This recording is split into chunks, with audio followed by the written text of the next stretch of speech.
Chapter 1. In India, the modern period began with the establishment of British rule under East India Company. With the establishment of the colonial rule, several major changes and developments took place in the political, economic, social and cultural life of India.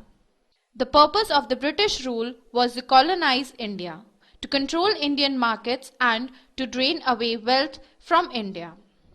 British rule led to the exploitation of the peasants, artisans and craftsmen. Indians protested against this colonial oppression, leading to numerous local rages and finally the mass revolt in 1857. Colonial period. Many historians refer to the British period as the colonial period. This period extends approximately from the middle of the 18th century up to independence. This was a dynamic period also in the world history, as during this period twisting events like the Russian Revolution, French Revolution, American War of Independence, First World War and the Second World War took place. Changes and developments. During the British rule, a number of major social legislations were passed to prevent child marriage, sati and female infanticide. Indian reformers led major protests against the caste system. British rule gave rise to colonial cities like Bombay, Calcutta and Madras, now Mumbai, Kolkata and Chennai respectively. The most dynamic and challenging aspect of modern Indian history was the saga of Indian national movement, where a wide number of groups like the Indian National Congress, the revolutionaries, the peasants and the tribal groups challenged the British rule following different kinds of strategies.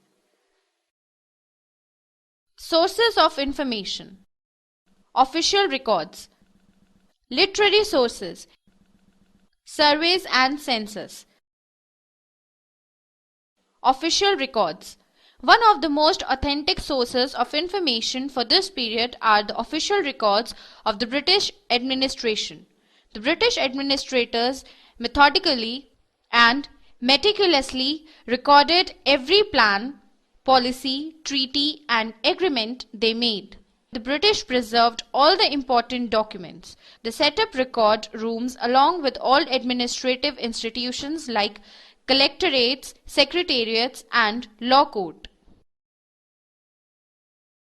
Literary sources. We have innumerable literary sources of this period comprising of newspapers, journals, plays, novels, letters, diaries, biographies and autobiographies. Besides literary sources, photographs, paintings, maps, and statues are also important sources of information of this period. Surveys and census. The British were meticulous administrators who introduced the practice of surveying India in order to properly know the country. The Office of Surveyor of India was set up in Dehradun, which prepared detailed maps of villages, towns, mountains and the coastal areas. These surveys and maps gave us a detailed information about the flora, fauna, crops, soil and topography of India. At the end of the 19th century, British organized census operations after every 10 years. These census reports give us detailed information regarding castes, religions, occupations and population growth of India.